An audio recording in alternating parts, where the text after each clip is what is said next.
Hi all, welcome to cooking with simply. எல்லோரும் எப்படி இருக்கீங்க? இன்றைக்கி நம்ம பார்க்க போகிறது ஒரு ஸ்வீட்டான சர்க்கரை பொங்கல். எல்லாருக்குமே பொங்கல் நல்வாழ்த்துக்கள். இந்த ரெசிபி பார்க்கறதுக்கு எவ்வளோ யம்மியாக இருக்குது இல்லையா? இது என்னோடய அம்மாவோட ரெசிபி. அதை எப்படி பண்ணுறதுன்னு பார்க்கலாம். பச்சரிசி ஒரு 1/2 கப் எடுத்திருக்கேன். அதை நல்லா வாஷ் பண்ணிவிட்டு 3 விசில் குக் பண்ணலாம். 3 கப் தண்ணி ஊற்றி 3 விசில் வேக வச்சு எடுத்துருங்க. அது நல்லா மேஷ் ஆகிற அளவுக்கு வேக வச்சுக்கலாம். நல்லா குலைவாக வேகணும். அதை இப்போ ஒரு கரண்டியால் நல்லா கிளறி விடுங்க, இல்லை ஒரு மத்தால் நல்லா மசிச்சு விடுங்க. அது ரெடியாக இருக்கட்டும். இப்போ அதில் ஒரு பிஞ்சு கார்டமம் பவுடர், அதாவது நம்ம ஒரு 1/4 டீஸ்பூன் 1/4 டீஸ்பூன் ஏலக்காய் பொடியும் கொஞ்சமாக பச்சை கற்பூரமும் ஆட் பண்ணி வச்சுருக்கேன்.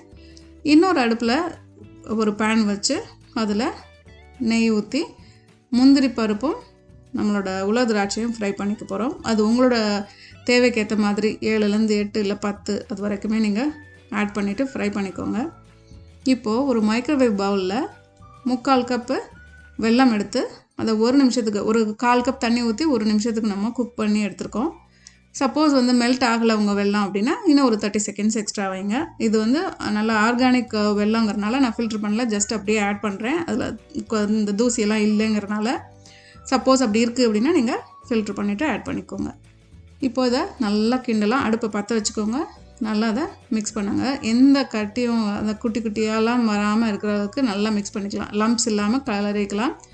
இப்போ நம்ம ஃப்ரை பண்ணி வச்சுருந்த கேஷ்யூஸும் ரேசன்ஸும் ஆட் பண்ணுறோம். பார்க்குறதுக்கு கொஞ்சம் தண்ணியாக இருக்கிற மாதிரி இருக்கு இல்லையா? பட் கொஞ்சம் நேரத்தில் கெட்டி ஆகிடும். ஸோ இதை அப்படியே மூடி வச்சிடலாம். மூடி வச்சு ஒரு 2 மினிட்ஸ் இருக்கட்டும்.